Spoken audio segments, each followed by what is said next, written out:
Bonjour et bienvenue sur motorboat.com en direct du Nautique de Paris qui fête sa 50e édition. Nous avons choisi de vous présenter en images les coups de cœur de la rédaction.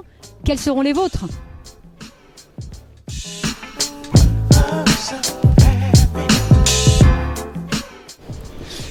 Mon premier coup de cœur, c'est le Mastercraft X25, un bateau de wake de 6,58 m qui va bientôt faire figure de référence en la matière.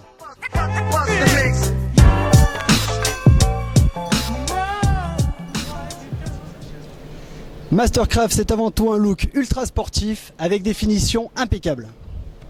Nouveauté sur ce modèle, une petite marche permet d'accéder du cockpit à la plage de bain sans avoir à marcher sur la sellerie. Autre point fort, c'est la multitude des places assises. Là, je suis vachement bien. Là aussi, je suis très bien, avec un dossier baquet. Toujours bien. Et également dans le Bow Rider, avec une petite astuce pour les virages serrés, la coudoir. Il y a même un revêtement spécifique dans le coffre pour protéger le matériel de wake. Trop fort Mastercraft. La nouvelle configuration de la partie arrière permet de suivre l'évolution du rider depuis 2 sièges face à l'arrière et permet la récupération plus facile du matériel depuis la plage de bain. C'est bien vu. Et comme d'habitude chez Mastercraft, la pièce maîtresse, le tableau de bord ici paré de chrome avec un confort inégalable et inégalé.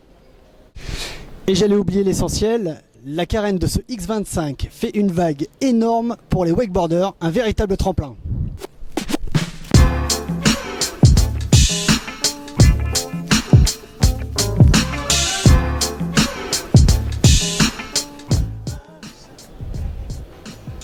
Mon premier coup de cœur, c'est le Cap Ferret 752 des Cruiser.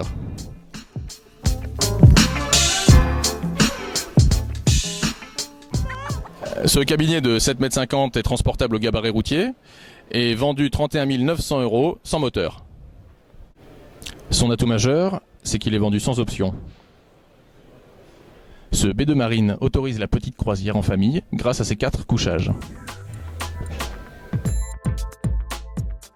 Et pour les amoureux du farniente, un grand bain de soleil est présent à l'avant.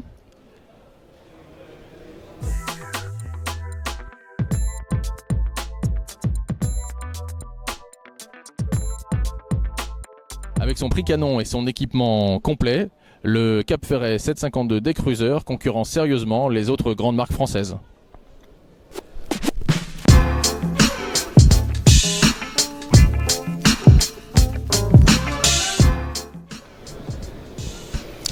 Alors, mon premier coup de cœur, il s'agit du Sea-Ray 210 Overnighter, 6,55 m de long, 2,55 m de large, donc transportable. Une couleur qui tranche un peu avec les autres bateaux du salon et des nouvelles idées, hein, vraiment, malgré une ligne qui reste assez classique.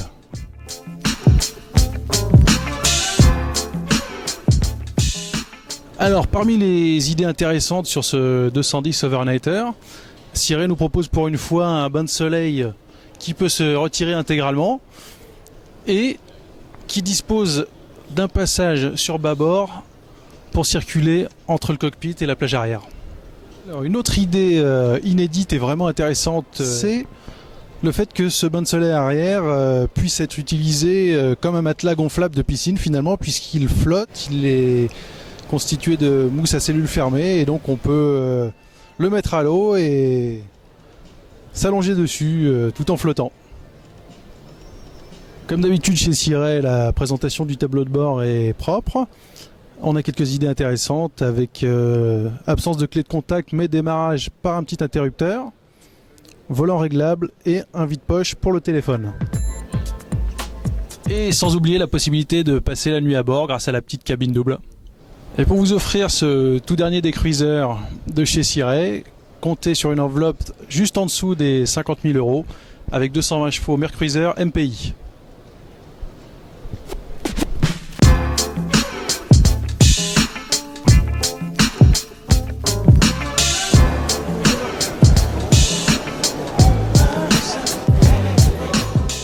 Nous sommes sur le stand Beneteau pour mon premier coup de cœur, l'Antares 880, qui est le plus grand modèle des Antares hors bord du chantier vendéen.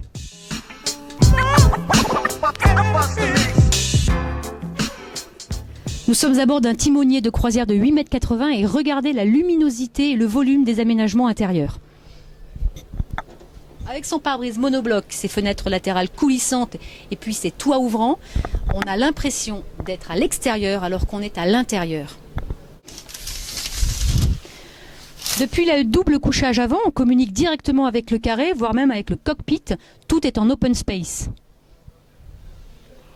Au fait, la carène de cette Antares 880 est équipée du système AirStep développé par le chantier. Avec Beneteau, le timonier sambourgeoise, preuve en est cet immense bain de soleil avant.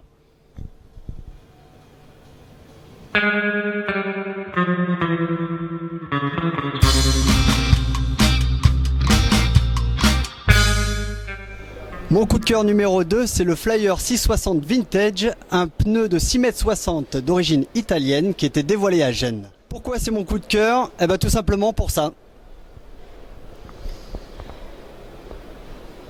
Le Flyer 660, c'est avant tout une ligne néo-rétro, atypique, originale, avec des couleurs vives, un style années 50-60, qui me renvoie directement à la série américaine Happy Days. Tout est dans le souci du détail, notamment la sellerie à bourrelet, le petit accoudoir, le volant sport, le tableau de bord en aluminium brossé, les petits boutons rétro et même le rétroviseur pour se recoiffer. Avec bien sûr un grand bain de soleil avant et sans oublier le détail qui tue, la découpe arrière façon Cadillac, magnifique.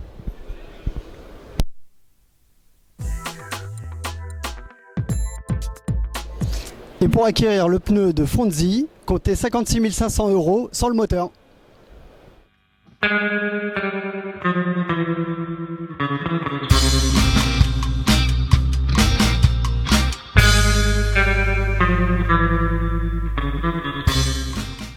Mon deuxième coup de cœur, c'est le Monterey 328 SS. Imaginez un maxi-bon rider de 9 mètres avec les qualités habitables d'une vedette. Et oui, particularité de cette unité très sportive, elle renferme une cabine avec 2 couchages. Pour son 25e anniversaire, la marque propose un pack complet avec joystick EVC, guindeau électrique et taux de cockpit. Et comme d'habitude, les finitions sont à la hauteur de la réputation de la marque.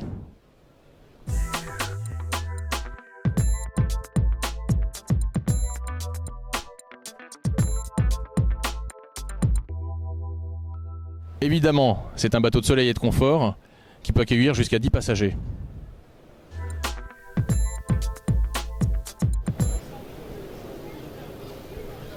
Le Monterey 328 SS est vendu à partir de 175 000 € avec 2 fois 270 chevaux essence.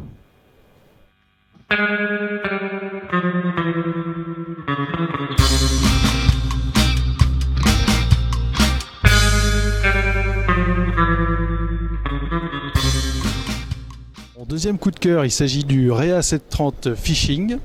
Rea qui crée la surprise avec une motorisation hors bord, Yamaha en l'occurrence, donc une fois n'est pas coutume. Malgré la motorisation hors bord, il s'agit bel et bien d'un Rea à part entière.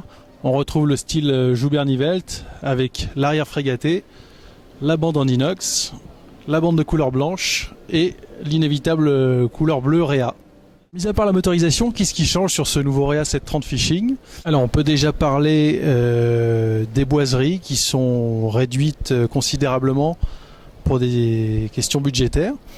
Donc pas de plancher en tech ni de mobilier en tech afin de proposer un Rea à un prix vraiment compétitif. Dans la timonerie, on retrouve le sérieux de fabrication Rea avec toutefois des menuiseries qui sont réduites au minimum et toujours cette luminosité que permettent les grands hublots. Le Rea 730 Fishing, c'est également une version inboard sur laquelle sont proposées 2 séries, le Vivier ainsi que la double commande et la trolling valve pour les pêcheurs à la traîne. La raison de ce coup de cœur pour le Rea 730 Fishing, c'est avant tout son prix, puisqu'il est proposé à 51 500 € coque nue pour la version hors bord et 74 900 € pour la version inboard avec 200 chevaux diesel Nani.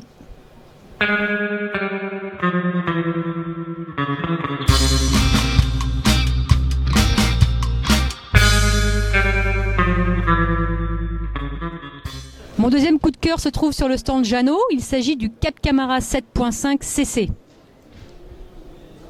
J'ai craqué sur ce bateau parce qu'il tranche complètement avec les autres modèles de la gamme Cap Camara. C'est le plus grand modèle avec 7,35 m de long, mais il reste quand même au gabarit routier puisque sa largeur est inférieure à 2,55 m. La première différence se situe au niveau de la console qui a des arêtes beaucoup plus marquées et qui est beaucoup plus imposante que sur les autres modèles. Le volume de la console est hyper important, ce qui permet de ranger beaucoup de choses à bord et en option, il est même possible d'y installer des WC. Autre particularité de ce bateau, son importante hauteur de franc-bord qui rappelle d'ailleurs beaucoup les petits Open américains. Sur l'avant, le salon de pont est très profond avec des dossiers, ce qui rend l'endroit très sécurisant. Bon, la table est peut-être un petit peu petite, mais dans l'ensemble, c'est vraiment un endroit assez convivial. Pensez au départ pour la pêche avec des porte-cannes intégrés dans le plat-bord. Le cockpit dispose quand même de banquettes qui se mettent très facilement en place. L'image du petit Open américain se retrouve même au niveau de la carène, puisque le Cap Camara 7.5 a une étrave très tulipée. Ce bateau est proposé en mono ou bimoteur et avec 225 chevaux, il est proposé à 37 000 €.